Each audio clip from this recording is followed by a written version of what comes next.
Да, моля, кажете. Тук полицай ли бе? Да, аз съм полиция. Кажете, моля. Тук един пак страх мафна напъта и вика салам алейкум. Аз викам алейкум салам. И той дали иска да ми дава салама? Не знам къде си точно да дойда вас пак си. Аз тук на магистралата са проблем да видях стра, викаш по-леко.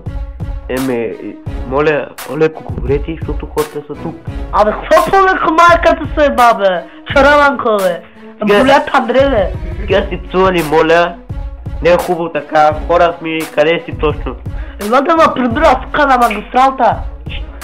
Тук на магистралата, цъкам, бе, брато. Къде точно на магистралата? Не, бе, тук на магистралата, бе, на Перник, бе. На Перник? Да, бе. Добре. Не, бе, обърках се, бе.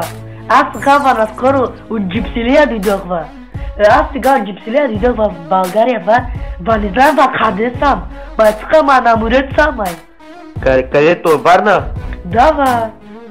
Или да не е Бургас? Не, бе. Добре, идвам. Тук, на Долния Тифлик съм. На Чадър могила. На Чадър могила? Да, бе. Така кажете. Да, сука, да така нещо. Това сам на теб го споделам. Аз откакто се родих, брат, без зъби съм, ей. Не мога да говоря, така говоря. Сега разбрах, що говори толкова добре. Това е моя мъж. От много ебани, например, мъжта без зъби. Че как се казва мъжа ви? Той се казва Георги. Георги? Да, бе. Он е, бе, с магарто, дете, с магарто. С магарето? Да, бе. И той се продава. Той се продава? Да, бе, той продава магарто. Само магарто ли? Да, той се продава. Добре, аз ще мина да възема.